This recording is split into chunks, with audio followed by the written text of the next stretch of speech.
සම්බුදු සමවත් පූජා.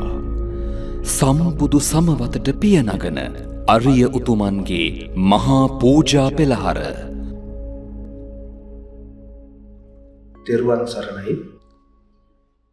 අප්‍රේල් මාස 5 වෙනිදා දිඹුල් කුඹුර සතිපට්ඨානගර භාවනා මධ්‍යස්ථානය මුල් කරගෙන උතුම් වන්නා වූ ලෝතුරා සම්මා සම්බුදු පියාණන් වහන්සේගේ ඒ උත්තරීතර වූ සමාධි ගුණකඳ මුල් කරගෙන හඳුන්කූරු ලක්ෂයක මහා පින්කම් මාලාවක් සිද්ධ වෙන බව ඔබ අප කවුරුත් දැනටමත් දන්නවා. ඉතින් අපි මොනවා හරි පින්කමක් පූජාවක් කරනකොට අපි දැනගන්න ඕනේ ඇයි අපි පූජාව කරන්නේ, කුමන අර්ථයෙන්ද මේ පූජාව කරන්නේ, මොන හේතුවෙන්ද ඒක කරන්නේ කියලා. ඉතින් අතීත හෙළ බුදුනුවන් සම්මා සම්බුදු පියාණන් වහන්සේගේ අපරිමිත ගුණය කඳ මුල් කරගෙන මේ හඳුන්කූරු පූජාව පූජා කළේ කොයි විදිහටද, මොන ආකාරයෙන්ද, මොන අදහසින්ද කියලා අපි විමසා බලන්න ඕනේ. ඉතින් ඔබත් මමත් අපි කවුරුත් කුඩා අවදි ඉඳලා අහලා තියෙනවා මේ පන්සල් යනකොට මල් පහන් හඳුන්කූරු අරන් යන්න කියලා. මේ මල් පහන් හඳුන්කූරු අරන් යන්න කියන එකෙන් අදහස් කරන්නේ මේ මල සීලයට, පහන ප්‍රඥාවට, හඳුන්කූර සමාධියට උපමා කරලා තියෙනවා. එතකොට හඳුන්කූර ගැන අතීත බොදුනුවන් දැකලා තියෙනවා මෙන්න මේ විදිහේ මහා වටිනා අර්ථයක්. ඒක අපිට මේ විදිහට ගන්නත් පුළුවන්. දැන් අපි හඳුන්කූරක් උපමා කරගත්තා. මේ හඳුන්කූර හරි තනි කෙලින් ඍජුව තියෙන හඳුන්කූර. ඒකට මේ හඳුන්කූර ඉහළින් දැවි දැවි හලු වෙවි ගමන් කරනවා. එතකොට මේ හඳුන්කූර දවාගෙන දවදවා හලු කරගෙන ගමන් කරන්නේ මොකද්ද?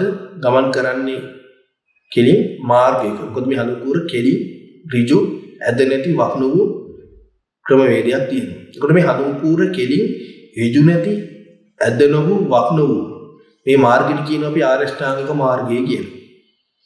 එනම් මේ ආරෂ්ඨාංගික මාර්ගයේ ගමන් කරන අරිය ශ්‍රාවකයා මේ ඍජු මගක ඇද වෙන්නේ නැති ඍජු මගක ගමන් කරන්නට ඔහුට සැලසෙන එකම ප්‍රත්‍ය තමයි තව විදිහින් කෙලෙස් දවා හරින ක්‍රමය තමයි සමාධිය කියලා කියන්නේ. එහෙනම් යමෙක් විනීවරණ සමාධියක පිහිටන්නේද එකී පිහිටන විනීවරණ සමාධිය ඍජුවම නිවන් මාර්ගට උපදේශයක් වෙන බව බුද්ධ දේශනාවේ සඳහන් වෙනවා. එහෙනම් තථාගතයන් වහන්සේ දේශනා කරලා තියෙනවා පඨම ඥානං උපසම්පජ්ජ විහෙරති, ဒုတိ ය ඥානං උපසම්පජ්ජ විහෙරති, තතිය ඥානං උපසම්පජ්ජ විහෙරති, චතුර්ථ ඥානං උපසම්පජ්ජ විහෙරති විදියට මේ සම්මා සමාධිය තුළ මේ නැගෙන ධ්‍යානයේ අසුරු කරගෙන කෙලෙස් දවා හැරීම කරන්න.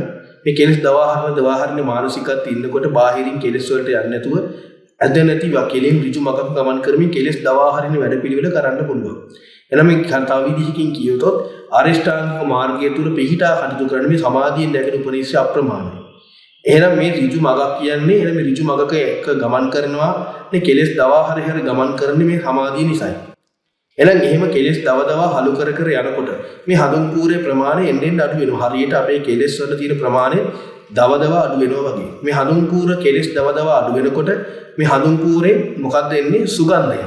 ඉතින් කෙලෙස් දවා හරින ආර්ය උතුමන්ගේ බිහිදෙන්නේ ලෝකෙට ගුණ සුගන්ධයක්ම තමයි. එහෙම කෙලෙස් දවදවා හලු කරලා අවසානයේ මේ හඳුන්කූර කිසිවක් ඉතිර නොකර ඉවර ඇහැරිලා යනවා. ඒ වගේ මේ දවදවා හලු වෙලා අවසානයේ කෙලෙස් කිසිවක් ඉතිර නොවුණු කතං කරණීය න කරීසං ඉත්තත්හායාති කියන ආකාරයට කල යුතු සියල්ල කර අවරයි කිසිවක් කරන්න ඉතිරි වෙලා නැහැ කියනවා වූ ඒ අරහතුන්ගේ උදම් වෙකිය පිහිටලා අරිහත් ඵලයේ සාක්ෂාත් කරලා මේ නවීනින් පිරිනිවෙනටපත් වෙනවා. ඉතින් මෙන්න මේක තමයි අතීත බුදුනුවන් හඳුන්කූරක් පූජා කරමින් ලෝතුරා නිවන් මාර්ගය දැකපු ක්‍රමවේදය.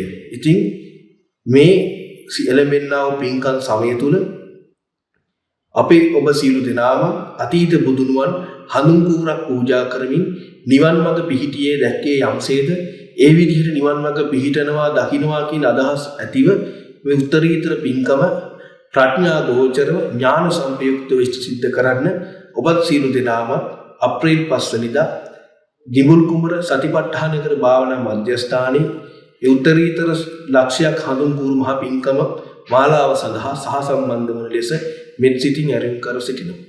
ඔබ සැමට දරදා සමුදු පිහිටයි.